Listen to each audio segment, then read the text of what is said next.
Sébastien Chabal éclaboussé par un gros scandale, aux lourdes accusations, il brise le silence. À l'instar de Frédéric Michalak, Fabien Galtier ou encore Serge Blanco, Sébastien Chabal demeure l'un des visages les plus marquants de l'histoire du rugby français.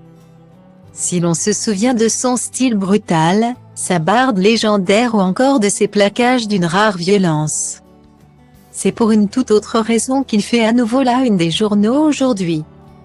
En effet, l'ex-international du XV de France aux 65 sélections est impliqué dans une sombre affaire à l'approche de la Coupe du Monde de rugby 2023. Organisée en France, comme le rapportent nos confrères du Parisien qui s'appuient sur une source proche du dossier. Style Diva place holdé à 1 et à 1, 8 300 px, minimum et 250 px, at media screen end, minimum 8. 990 px, div. À place holdé à 1 et à 1, 8 620 px, minimum et 350 px, style. Le sportif, qui est un des ambassadeurs de l'événement, est soupçonné de faire partie d'un trafic illégal de billets en marge de l'organisation de cette compétition. Le mari d'Annick aurait ainsi acquis pas moins d'une grosse centaine de places, pour une valeur potentielle de plusieurs dizaines de milliers d'euros, alors que la limite individuelle pour l'acquisition de ces précieux sésames est théoriquement fixée à 8 par personne. Des questions se posent sur l'hypothèse d'un trafic de billets mais rien n'est établi à ce stade. Explique à ce sujet la source proche de l'enquête à l'AFP. Des accusations lourdes donc, mais que Sébastien Chabal en personne a tenu à démentir ce samedi 7 janvier, toujours auprès de l'AFP.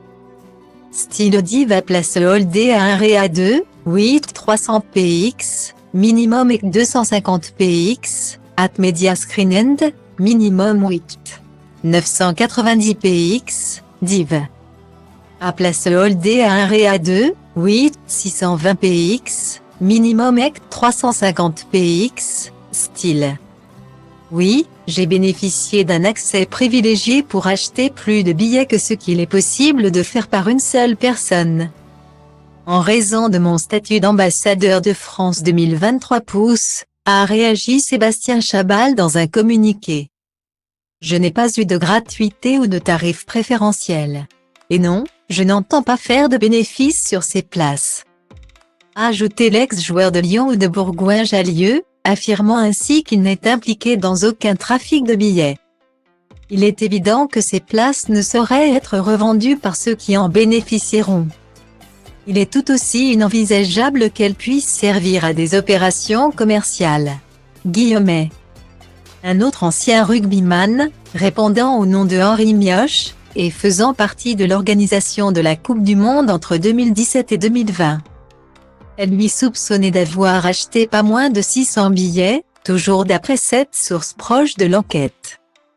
Un scandale de plus qui fait tache pour le rugby français, après la condamnation pour corruption de Bernard Laporte en fin d'année dernière, ainsi que le renvoi de Claude Hatché, directeur du comité d'organisation, le tout à seulement quelques mois de cette fameuse Coupe du Monde de rugby dans l'Hexagone, qui débutera en septembre prochain.